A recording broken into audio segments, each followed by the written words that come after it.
আসসালামু আলাইকুম আমার প্রিয় অডিয়েন্স। সকাল সকাল ঘুম থেকে উঠলাম, ওঠার পরে দেখি যে এমন একটা অবস্থা, বুঝছেন? অবস্থার লোকে কুয়াশা নাই। ঠিক আছে, কালকে রাত্রে আজকে সকাল 7টা, এখন বাজে সকাল 7টা 15।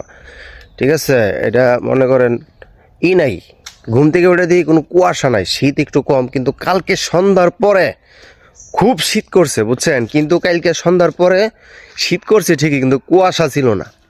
ঠিক আছে, কুয়াশা ছিল না তেমন একটা। এখন দেখেন সকালবেলা উঠছি, কোনো কুয়াশা নাই, হালকা দূরে কুয়াশা দেখা যাইতেছে। ঠিক আছে, কিন্তু সকালটা অনেক ভাল লাগতেছে।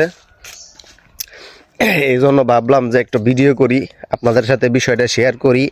আর কালকে আপনাদের এলাকায়, আপনারা যে জায়গায় আছেন ওই এলাকায় কুয়াশা কেমন ছিল আর শীত কেমন ছিল, ঠিক আছে, দেখেন আমার সাথে মিলে কিনা। কালকে সন্ধ্যার পরে ছিল, কুয়াশা ছিল না, ঠিক আছে, কিন্তু শীত ছিল অনেক। আর আজকে সকালবেলা দেখেন কুয়াশা নাই, একদম পরিষ্কার সুন্দর একটা আবহাওয়া, বাতাসও নাই, শীত হালকা হালকা আর কি, ঠান্ডা একটু অনুভব করা যাইতেছে আর কি। এই অবস্থা আমাদের এলাকার। আপনাদের এলাকার কি অবস্থা একটু জানায়েন কমেন্টে। হ্যাঁ, ধন্যবাদ ভিডিওটা দেখার জন্য।